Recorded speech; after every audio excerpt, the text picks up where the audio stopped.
European elections are just around the corner, and millions are getting ready to vote, among them islanders in Greece. In the island of Milos, locals say that not many people really care about the elections because they are not aware of how it can impact their daily life.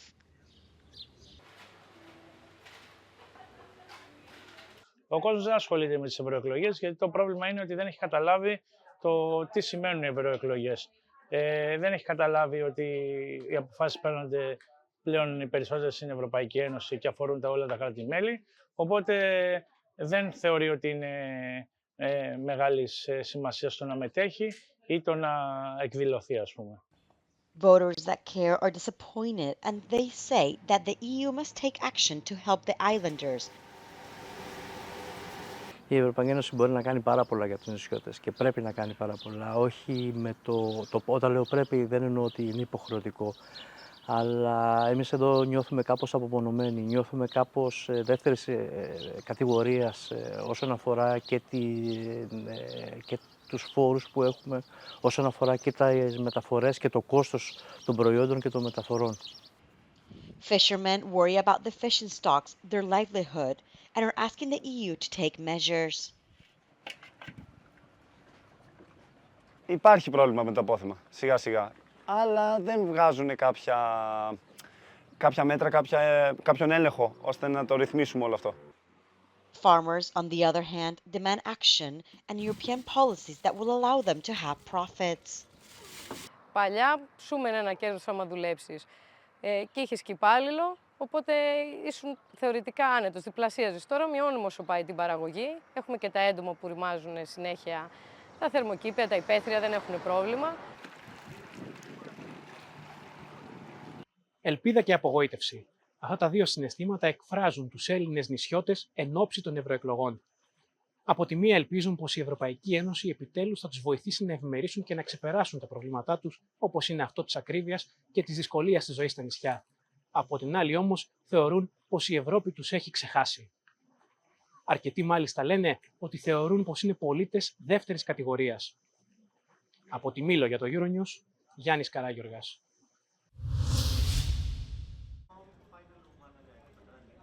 India has begun counting votes for its general election. More than 640 million people cast their ballot over a period of 44 days. Exit polls have projected a comfortable win for outgoing Prime Minister Narendra Madi and his nationalist Bharatiya Janata Party and its allies over a broad opposition alliance. If projections are confirmed, Modi would be the second Indian Prime Minister to retain power for a third term. Turnout was around 66%, which is higher than expected. We are a business alliance of numerous German companies and organizations. Some of Germany's top businesses are asking its employees and the public to reject extremism ahead of EU elections.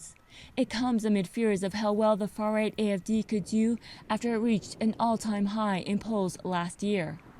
Mercedes, Deutsche Bank, and dozens of other companies have formed an alliance to warn that intolerance will damage the economy. They say Germany needs a diverse workforce to remain competitive. It's a rare political step for German businesses. Deutsche Bahn, a member of the alliance, says it's taking part in the campaign because the fight against extremism is urgent and needs to be done loudly. With the EU elections is Europe's openness at stake. Europe's cohesion is at stake, and we would, as a transportation company, we consider it as the basis for our business. Not all businesses are coming out against extremism. The owner of the dairy company Müller told the newspaper that he was friends with the leader of the AfD and that they talk about politics. Soon after reports that they had met, the interior minister told companies that they should take a stand against the far right. This political scientist says the alliance is unique because German companies normally stay away from party politics.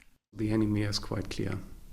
And in former times we had campaigns for diversity and openness and things like that, but not against one single party. So this is new. The alliance criticizes positions that the AfD is known for, such as isolationism and populism. Deutsche Bahn says it wants people to vote, but says it's not advocating against any particular party. This is important that it also shows people within our workforce that it's important to speak up, and it's not a flash in the pan, you know, it's not just one demonstration and that's it. German Chancellor Olaf Scholz visited flooded areas in southern Germany on Monday. Persistent heavy rainfall since Friday has caused widespread flooding in the southern states of Bavaria and Baden-Württemberg, forcing thousands of people to evacuate their homes. The government says the deadly floods serve as a warning to keep up the fight against climate change. Das ist in diesem Jahr das 4. Mal, dass ich in ein konkretes Einsatzgebiet gehe und mir anschaue, was dort ist. Das ist aber auch ein Hinweis darauf, dass was los ist. Wir werden also die Aufgabe, den menschengemachten Klimawandel aufzuhalten, nicht vernachlässigen dürfen. Auch das ist eine Mahnung, die aus diesem Ereignis und dieser Katastrophe mitgenommen werden muss. As the authorities warned that water levels could rise further in some areas, Scholz told regional officials that federal emergency services and the military were being deployed to assist. At least 4 people have died, including a firefighter trying to rescue trapped residents, and others are missing. The flooding disrupted train services. Navigation authorities have warned that parts of the flooded Rhine River were closed to cargo shipping, and farmers have reported damage to their fields as the Weather Service issued new warnings for heavy rain in parts of the region. As the European Union heads to the polls, Dutch candidates hoping to win a seat in the European Parliament have been out on the streets doing some last-minute campaigning before voting gets underway on Thursday. Op het spel is eigenlijk de toekomst van Europa. En op allerlei thema's, onze veiligheid, klimaat, is eigenlijk gewoon heel erg de vraag: wil je een sterk Europa of wil je juist een heel erg zwak Europa? En dat is eigenlijk wel de keuze 6 juni. Dirk Goetink is running for the new social contract, a centre-right party launched 9 months ago. Nou, we zitten dus in de lift. In april stonden we op 0 en nu is een tweede haalbaar. Ik denk dat de opkomst ook heel bepalend gaat zijn. Dus het is echt spannend, ja. Voters will choose between 20 lists. Die eraan zit te komen voor dieren, natuur, milieu, klimaat. Daar gaat het over deze verkiezing. For some, it's a stand against far-right leader Geert Wilders, whose party came top in the general elections. Het lijkt erop dat Wilders weer de grootste kan worden bij deze verkiezingen. Maar hij wil Europa van binnenuit afbreken. An Ipsos poll conducted for Euronews predicts that the Dutch far-right will win these elections. It says the Nationalist Identity and Democracy Party could take 18 out of the 31 seats allocated to the Netherlands, with the Greens and Renew likely taking 7 seats each. The European Union goes to the polls from Thursday through to Sunday this week. Citizens of its 27 countries will be voting for a new 720-member European Parliament, 15 more than in the previous election. One of the first decisions of the new assembly will be to elect the President of the Parliament, a vote which requires an absolute majority. Once that's done, next up is naming a president for the European Commission, a choice made by the members of the new Parliament. The same goes for aspiring commissioners. They will be interviewed by MEPs who'll decide whether to back or reject them. MEPs will then take part in drafting EU laws. Their role? Debating, amending, and finally negotiating proposals made by the Commission together with the EU Council. While neither Parliament nor the Council have the right to initiate a legislative procedure, they can request the Commission to and put forward a proposal. 2 of Parliament's other big tasks are adopting the EU budget and scrutinising foreign policy. It must also greenlight any EU enlargement and all association treaties. Parliament also has the power to force the Commission to resign by adopting a motion of censure. A majority of MEPs will have to be on board, though.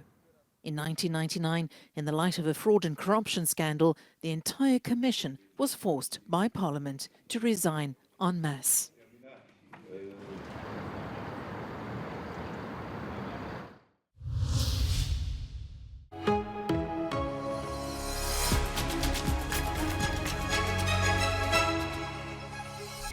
m'appelle Thiel, j'ai 28 ans et je suis engagé avec la campagne de résistance civile Riposte Alimentaire. Vous nous connaissez peut-être pour le jet de soupe sur la vide de la Joconde. Concrètement, on fait des actions de perturbation pour mettre en avant des revendications écologiques et sociales. Et donc, moi, si j'étais eurodéputé, je souhaiterais mettre en place la sécurité sociale de l'alimentation durable. Concrètement, ça serait une carte vitale de l'alimentation d'un montant de 150 € par mois, accessible à toutes et tous, et qui permettrait d'acheter des produits conventionnés démocratiquement par des assemblées citoyennes qui seraient formées aux enjeux écologiques et agricoles. Nous, en fait, on se rend compte que cette revendication, elle est clé aujourd'hui. On l'a vu avec les révoltes agricoles de ce début d'année. En fait, on a un système qui est verrouillé, puisque d'un côté, on a de plus en plus de personnes qui ont recours à l'aide alimentaire. De l'autre côté, des paysans paysannes qui n'arrivent pas à vivre de leur métier. Et au centre, l'agro-industrie et la grande distribution qui se gavent avec des marges records. Et ça, nous, on trouve ça tout simplement scandaleux.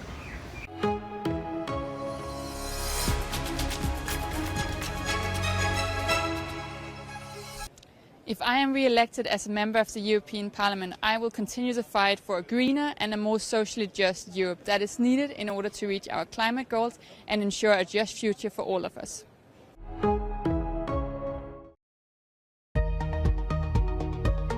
Euronews. The news